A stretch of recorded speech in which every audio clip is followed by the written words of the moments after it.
Metro station, Koyambedu metro station வந்தாச்சு. ஒரு வழியாக நாங்கள் வந்து ட்ரிப்புக்கு ஸ்டார்ட் பண்ண போகிறோம். இவர் தான் என் ஃப்ரெண்டு கலாநிதி. போயிட்டு வந்து சிக்கிட்டமே. நீங்கள் எப்படி எக்ஸைட்டடாக நீங்கள் ஃபீல் பண்ணுறீங்க? நான் வந்து ரொம்ப எக்ஸைட்டடாக இருக்கேன். என்னன்னா எல்லா எக்ஸைட்மெண்ட்டையும் தாண்டி இது வீட்டு பக்கத்தில் இருக்குது இந்த மெட்ரோ. எனக்கு வாக்கபிள் டிஸ்டன்ஸ் தான். இது எங்கே இருக்குன்னு எனக்கு தெரியல. ராப்பிடோக்காரன் வந்து இது எந்த ஏரியாப்பான்னு என் வீட்டுக்குள்ளே கேட்குறாப்புல. அவருக்கு தெரியுது கோயம்பேடு மெட்ரோ தான், நீங்கள் இருந்து இறங்கி போடா கீழே அப்படின்றாரு. டிக்கெட் எடுக்க தெரியல கவுண்டரில். அதையும் இவர் தான் வந்து பார்த்தீங்களா, செல்லத்துக்கு ஒன்றுமே தெரியல. அப்படிலாம் சொல்ல முடியாது. வீட்டு பக்கத்தே இருக்க மெட்ரோ ஸ்டேஷன் கூட தெரியல. இதில் வேறு ஹைலைட்டு என்னன்னா, சரி நாங்கள் வந்திருக்க இந்த கூஸ் பம்ப்ஸில் வந்து ஒரு 2 பாட்டு பாடிட்டு இருந்தோம். அதோ தெரியுறாங்கல்ல ஒரு அக்கா. நான் வந்து பாட்டு பாடிட்டு இருக்கும்போது அவங்க என்ன பிச்சை போடுற மாதிரி பார்க்குறாங்க. ஒரு வேளை நான் வந்து பாட்டு பாடி பிச்சை எடுக்கணும் அப்படின்னு நினச்சிட்டாங்க. அம்மா பிச்சை போடுங்கம்மா அம்மா. வினோத்துக்காக நான் வெயிட் பண்ணுறேன்.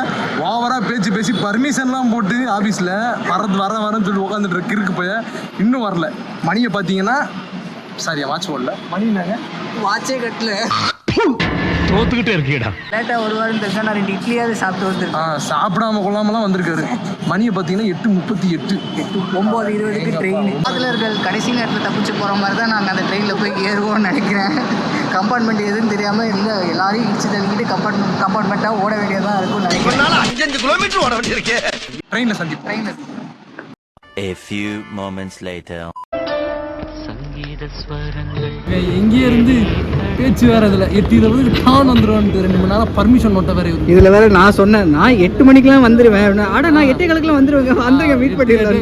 நான் தான் 8:15 வந்த கட்சியில் யார் கடைசியாக வருவாங்க எதிர்பார்த்தாலும் அவன் தான் முதல்ல வந்திருக்கான். நாங்கள் வந்து 9:20க்குன்னு வந்து வினோத் ப்ரோ சொன்னதுனால அடிச்சு பிடிச்சி கிளம்பி வந்தோம். ஆனால் இப்போ அவர் ஒரு குண்டை தூக்கி போட்டாப்புல. என்னன்னா ட்ரெயின் டிக்கெட் 9:40க்காம். ஒரு வழியாக ஃபைனலாக நாங்கள் 3 பேருமே வந்து ஒரு இடத்துல ஒன்று கூட்டிட்டோம்.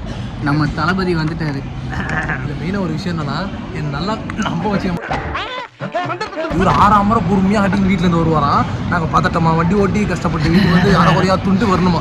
நல்லா சப்பாத்தி 4 இன்னும் வந்திருக்காங்க. சார் இவனை என்ன பண்ண சார்? அதுக்கு பேர் 9:20 டைமு. இதில் ஐயோ வேற அம்மா வேற சீக்கிரம் ஓட அம்பி வேற. இவங்களுக்கு மத்தியில் இப்படி சிக்கி சீரழிறனே. எவ்வளோ வேலை பார்க்குறான் பாருங்க. இவன் நல்லவன் நம்ப இங்கே காட்டு எவங்க அதிர்ச்சி வினோத் இவன் பேர் தான். நான் வந்து ட்ரெயின் ஏறி ட்ரெயின் கிளம்பி ஒரு ½ கூப்பிட்றேன். ½ ஆகுது. ஜேர்னி வந்து ரொம்ப ஹாப்பியாக நாங்கள் ஸ்டார்ட் பண்ணியிருக்கோம். பல கதைகள் பேசி இவன் தான் பல வித்தைகள் காமிச்சு. இவர் பெரிய கப்பல் வியாபாரி. சொல்ல விரும்புவீங்களா? இல்லை நான் எது சொல்ல. ஆமாம் உண்டை நான் பேச விரும்பலை. நைட்டு வந்து இவங்கெல்லாம் தூங்குறாங்களா அப்படின்றத வந்து நான் வந்து சேர்ந்து பார்க்குறேன். ஏன்னா சூட்கேஸ் பாதுகாக்கிறதுக்கு ஒரு ஆள் ஒருத்தர் வேணும். அதுக்காக நான் வந்து நைட் வாட்ச்மேனாக இன்றைக்கி வேலை செய்யலான்னு இருக்கேன். இன்னைக்கு தூங்குறது இல்லை, டெய்லி தான் தூங்குறது இல்லை. நாளைக்கு அப்புறம் வந்து ட்ரிப்பை தூங்கிட்டு இருந்தா. One eternity later.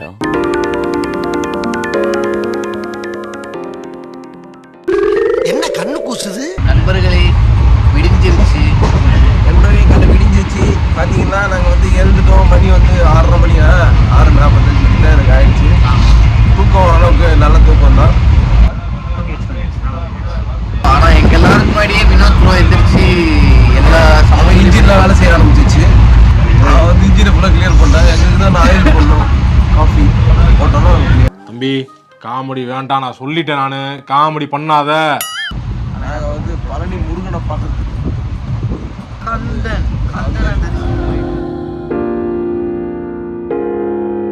நண்பர்களே நாங்கள் வந்து கால் தடத்தை பதிக்க போகிறோம். பழனியில் கீழே எவ்வளோ போய் ஓட்டு.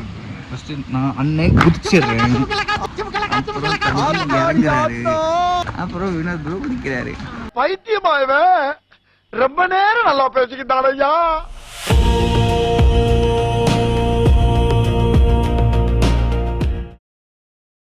இப்போ நாங்கள் எங்கே போகிறோம் அப்படின்னு பார்த்தீங்கன்னா டேரெக்டாக வந்து முருகன் கோயிலுக்கு தான்.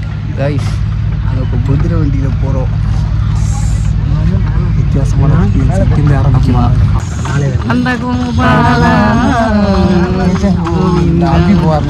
மாதிரி போயிட்டு இருக்கோம். நந்தினி எங்க? நந்தினி நீ எங்க? அவனை சொல்லி நிறுத்துங்களேன்டா. கம்யூனிகேட்டர்னு சொன்னேன். கைஸ் நீங்கள் வந்து பழனி ரயில்வே ஸ்டேஷனுக்கு வந்தீங்கன்னா அங்கே வந்து ஒரு அது என்ன ஸ்டே அது வெயிட்டிங் ரூம் இருக்குது. வெயிட்டிங் ரூமில் குளிச்சிக்கலாம்.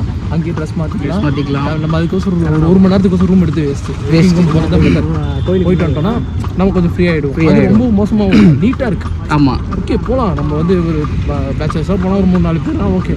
போய் வெயிட்டிங் ரூமில் போயிட்டு ட்ரெஸ்ஸாக மாற்றிட்டு ஃப்ரீ தான். வெயிட்டிங் ரூமில் ட்ரெஸ் மாற்றிலாம் முடிச்சுட்டு நாங்கள் வந்து கீழே வந்த உடனே ஹார்ஸ் ரைடு பார்த்தோம். அருமையாக இருந்துச்சு. 3 பேருக்கு 100 rupees தான் கேட்டாங்க. ஒரு ட்ரெயினில் சில பேர் நிறைய விஷயம் தெரியாது. டார்மெண்ட்ரி ரூம்னு ஒன்று இருக்குது, நிறைய ரயில்வே ஸ்டேஷனில் இருக்கும். அது வந்து நீங்கள் தங்கவே செய்யலாம். அது ரேட்டும் கம்மி. அது நிறைய பேருக்கு தெரியாது. நீங்கள் அது கூட போய் பார்க்கலாம் நிறையா. கண்டிப்பாக. இப்போ வந்து நாங்கள் வந்து பழனிக்கு செஞ்சுருக்கோம். ஆமாம், பழனி முருகன் கோயிலுக்கு போகிறோம். ஆமாம். இப்போ வந்து ஒரு பக்தி மயமாக அழகென்ற சொல்லுவோம். போய்கிட்டு இருக்கு. இப்போ நாங்கள் டேரெக்டாக கோயில் போயிட்டு நாங்கள் உங்களுக்கு அங்கேருந்து கண்டினியூ பண்ணுறோம். பக்தி மயத்தோட வீட்டுக்கு போகிறோம். Okay, finally we reach the Palani kovil. பார்த்துங்க, இந்த மலையடி போகிறோம். இதில் படி ஏற போகிறோம், மலை ஏற போகிறோம். மலையை போய் பார்த்துட்டு சாமியை நல்லா வேண்டிட்டு நம்ம கூட இங்கே பார்க்கலாம். நம்ம வினோத் ப்ரோ வேறு கூலிங் கிளாஸ் போட்டுட்டு இங்கே போயிட்டுருக்காரு. அது ஒன்றும் இல்லை, அவன் கை பிடிச்சின்னு வச்சு கண்ணு தெரியலன்னு வச்சுப்பாங்க. நான் செவனே தானா போய்க்கிருந்தேன். யாரு வம்பு தும்புக்காச்சும் போனனா? பாருங்கள், பொம்மை கடையில் எனக்கு உங்களுக்கு பொம்மைலாம் வேணும்னு நீங்கள் இந்த கடையில் வந்து வாங்கிக்கலாம். இது பெய்டு ப்ரொமோஷன் கிடையாது, போகிற வழியில் இருக்குது. நாங்கள் வந்து சாமியை கும்பிட்டுட்டு வந்து சந்திக்கிறோம்.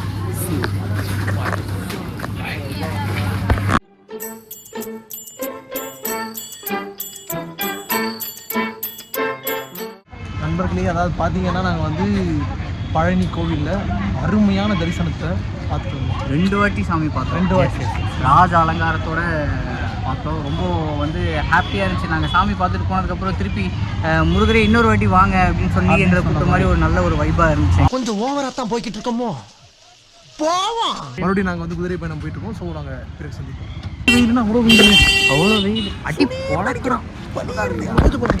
ஐயோ, படுத்துறானே. ஃபைனலி மறுபடியும் ஒரு ஹார்ஸ் ரைட் போகிறது நல்லா தான் இருக்குது. இப்போ ரொம்பவே நல்லா இருக்குது. ஆக்சுவலாக இது வந்து பார்த்திங்கன்னா இந்த பாய் மாதிரி இதில் செஞ்சு வச்சுருக்கிறதுனால வந்து வெயிலே அடித்தாலும் எங்களுக்கு பெருசாக வெயிலோட தாக்கங்கள் வரலை.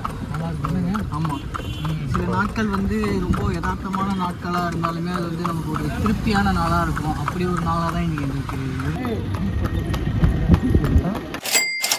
சென்னை டு பழனி பட்ஜெட் எவ்வளோ ஆச்சு பார்த்தீங்கன்னா, train ticket 370, food 115, horse ride 65. So per head total எவ்வளோ ஆச்சுன்னா ஜஸ்ட் 550 தாங்க ஆச்சு. ஓவரால் டோட்டல் ஃபார் 3 பர்சன் வந்து 1650. இந்த மாதிரி நிறைய இன்ட்ரெஸ்டிங்கான இன்ஃபர்மேட்டிவான ஃபன்னி வீலாக்ஸ் நீங்கள் பார்க்கணுன்னா மீகட் ஆகாஷ் ஷோவை சப்ஸ்கிரைப் பண்ணுங்கள்.